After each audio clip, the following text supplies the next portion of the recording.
I'd like to warmly welcome each one of you and thank you very much for joining me for this memorial moment. We have come together once again to remember and to celebrate the lives of our loved ones who have gone before us into death, and to affirm the significance and beauty of their lives.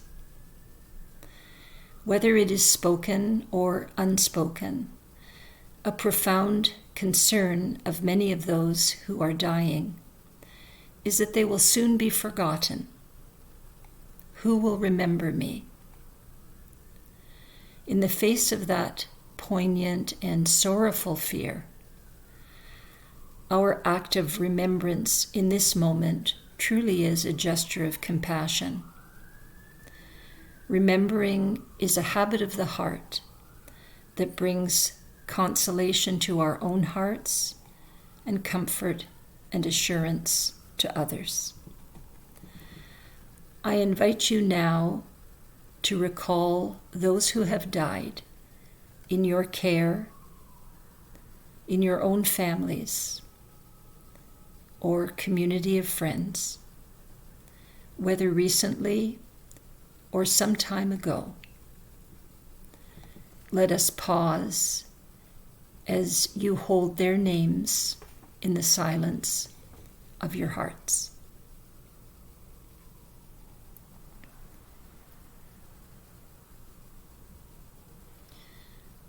Beloved ones, dearly departed, we know that you have gone into our Creator's deeper presence, into that communion of angels and saints, all our ancestors, all our relations surrounding us now. May they hold you precious until we meet again. Amen. Grieving is exhausting and affects all parts of our lives. We are all grieving the loss of lives in recent days, in recent weeks, the loss of undefended, vulnerable, and precious lives. We are lamenting the loss of opportunities, normal routines, and easy connection with our communities. Less doing is needed now. More rest, more stillness, more opening to experience the full spectrum of all that we are feeling. More reflection.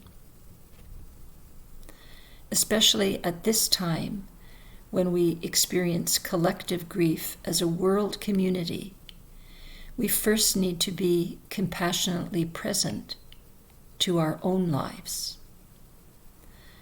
For the next few minutes, I would like to guide you in a meditation of self-compassion. It is composed by the inspirational teacher and writer Tara Brach. Sitting comfortably, find a posture that helps you feel at ease but also alert. You might close your eyes.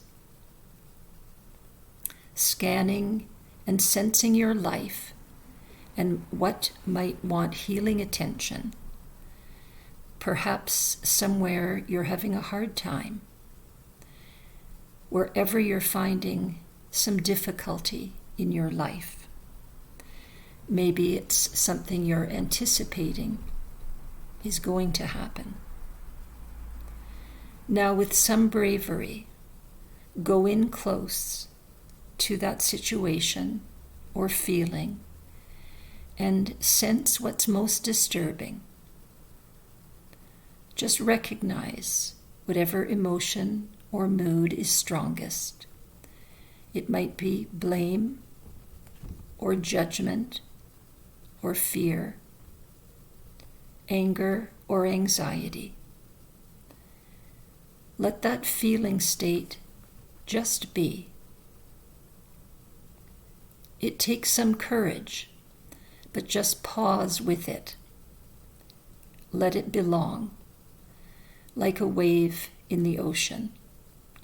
Just let it be here, not adding any judgment or trying to fix it or ignore it, letting it be. Now sense into your body, gently placing a hand wherever you feel the most emotion, and let that touch help you breathe with and be with what's right here.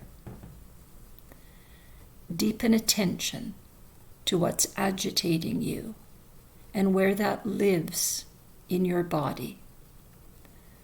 Often it's the throat or chest or belly. It takes courage to sense that vulnerable place inside you that you are willingly paying attention to right now. That feeling of failure, of fear, of isolation, sadness, or anger. Then ask, what does this most vulnerable place need? Is it acceptance, forgiveness, understanding, love, compassion, belonging? Sense the witness in you, that most compassionate place in your being, and how that awake heart, part of you, can offer something right now, some kindness to this place of vulnerability. Let there be some message to this vulnerable place, some reminder that you can trust your goodness, trust you belong to love, and see if you can let in the nurturing. Sometimes that can be the most difficult thing of all, just to sense the love, the light, warmth coming into you, perhaps from your own awake heart. Or maybe it's easier for you to trust that message coming from some being that you trust, a spiritual figure, a grandmother, teacher, a friend. Just let it in. Know that this opening into heart space, this loving presence, is the truth of who you are. Your true essence is pure awareness, aliveness, and love. Breathe into the goodness that you are. Let that knowing deepen your trust in your own basic goodness.